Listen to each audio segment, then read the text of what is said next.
भगवान शिव ने किन मनुष्यों को पापी बताया है।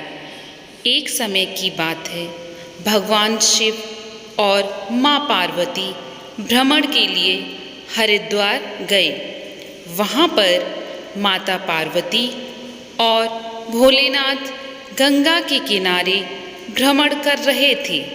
तभी माता पार्वती की नज़र वहाँ पर आए हुए मनुष्यों पर पड़ी, जो गंगा स्नान करने के लिए आए थे।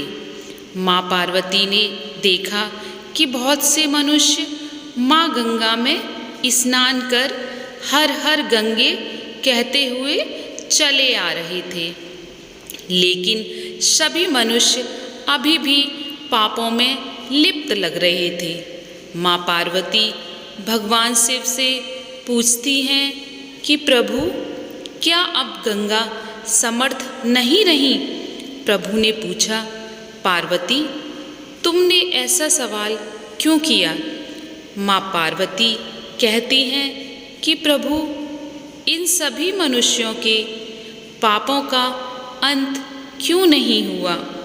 भगवान शिव मुस्कुराते और कहते हैं कि देवी पार्वती, गंगा तो अभी भी सबके पापों के नाश करने में समर्थ है, लेकिन इन सभी ने पाप नाशिनी गंगा में स्नान नहीं किया। माँ पार्वती आश्चर्यचकित होकर बोली, प्रभु, आप देख नहीं रहे हो, ये गंगा में डुबकी लगा रहे हैं। प्रभु, आप देखिए, अभी तो इन लोगों के शरीर भी नहीं सूखे और आप कह रहे हैं इन्होंने पाप नाशिनी गंगा में स्नान नहीं किया, अतः ये कैसे हो सकता है? भगवान शिव ने कहा, देवी पार्वती, मैं कल तुमको इस बात का भेद जरूर बताऊंगा। अगले दिन सवेरे भगवान शिव को माता पार्वती को ये दिखाना था कि कितने लोग सच में स्नान करते हैं। दूसरे दिन बारिश होने लगी और सभी रास्ते पानी और कीचड़ से भर गए।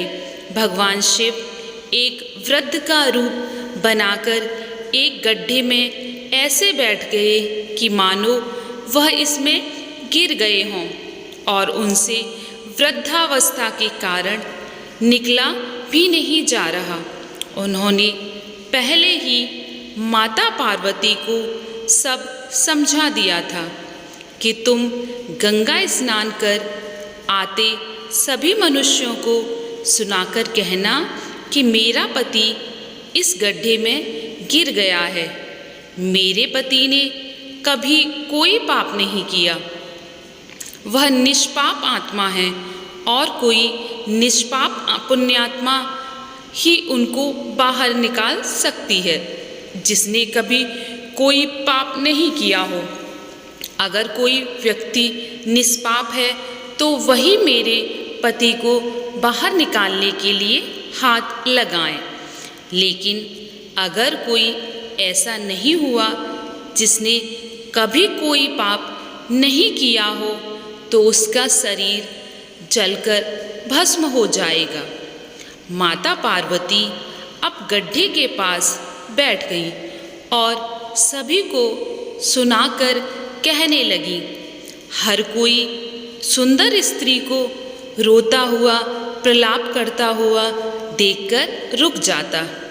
एक सुंदर स्त्री की वेदना में देख हर कोई उनकी मदद के लिए तैयार हो जाता, लेकिन जैसे ही वृद्ध वेश में भगवान शिव को बाहर निकालने के लिए हाथ बढ़ाने लगते, तब माता पार्वती तुरंत उन्हें टोक देती और वह कहती, मेरे पति सर्वथा निष्पाप आत्मा हैं और कोई निष्पाप पुण्यात्मा ही उनको बाहर निकाल सकती है।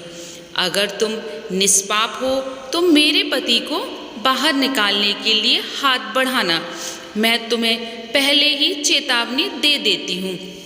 अगर तुम निष्पाप नहीं हुए तो तुम्हारा शरीर जलकर भस्म हो जाएगा। इतना सुनते ही हाथ आगे बढ़ाने वाले हाथ पीछे कर लेते, क्योंकि उनको लगता हमने जीवन में कभी ना कभी तो पाप किया ही होगा। दूसरे उनके मन में विचार आता, इस बुढ़े के लिए क्यों अपनी जान जोखिम में डालना। इस तरह सुबह से लेकर शाम हो गई।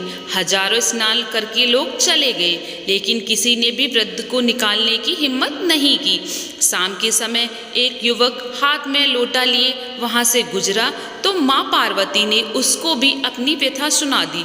जब वह मदद करने के लिए हाथ बढ़ाने लगा तो उससे भी वही बात कही जो अब तक वहाँ से गुजरे हजारों लोगों को कही थी, अगर तुम सर्वथा निष्पाप हो तो ही मेरे पति को हाथ लगाना, नहीं तो तुम भस्म हो जाओगे।